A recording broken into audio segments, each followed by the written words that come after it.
group risk community, thanks once again for joining us for another episode of The People Side of Risk. With me, I've got Ofense, who will be taking us through his journey with Nedbank and giving some key insights to somebody that might be sitting there wondering how to get, into a risk position in a senior management role, such as the one that he occupies. Ofense, thank you for taking the time to meet with us. Thank you. In my view, and correct me if I'm wrong, No, for sure. we must be doing something right as an organization, right, Nedbank, to have had you leave, and then you are you do possess quite a niche skill, right? And anybody out there in the market would benefit from having you work for them. What have we done right? What is it that makes us a place where you want to wake up and come to in the morning as Nedbank? Well, in that case, no. So I think for me, largely because I'm more people-oriented, at least it's been the evolution throughout my career. As it was like I started off in a very technical field, like super numbers, crunch. To understanding that the output that you get from whatever function is available, essentially, right? The success thereof depends on, well, one, of course, yes, people would love to be employed by an organization, as it were, but not necessarily one that's cold from the outside, right? The idea is, if you want to flourish as an organization, and your organization is literally standing on the shoulders of the people that make it work every single day, you need to treat them as people, right? And not machines, not clocks, but they have homes, they have loved ones, they might need to take vacation every now and then. So for me, the evolution more or less started from the perspective of, how am I showing up for either the people that I work alongside, the people that report to me, or the people that I engage with from a stakeholder relationship perspective.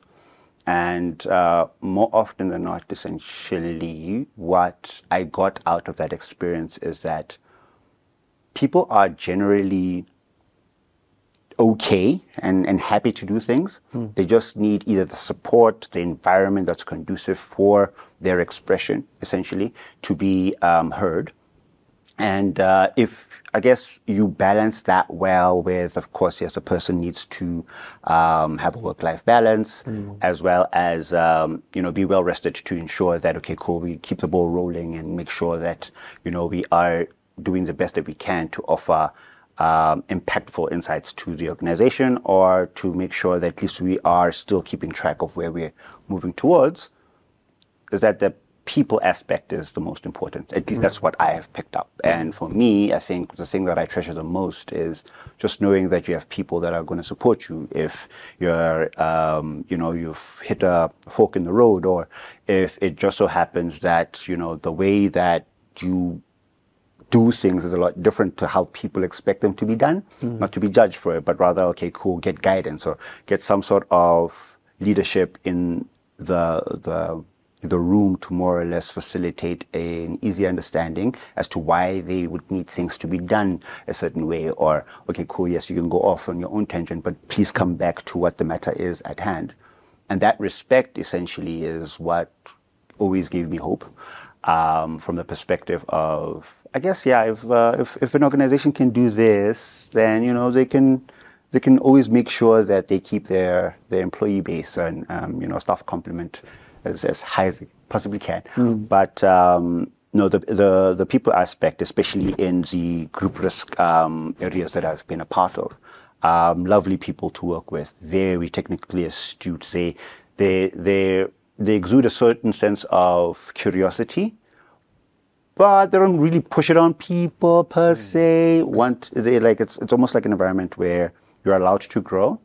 The speed with which you grow, of course, now just ensures that anybody else that's new that's coming in now can also meet that gradient of that learning curve, right? But no one of the people that I work with ever has shied away from like teamwork and collaboration. But you also have to be able to create those spaces for people to want to be a part of them, right?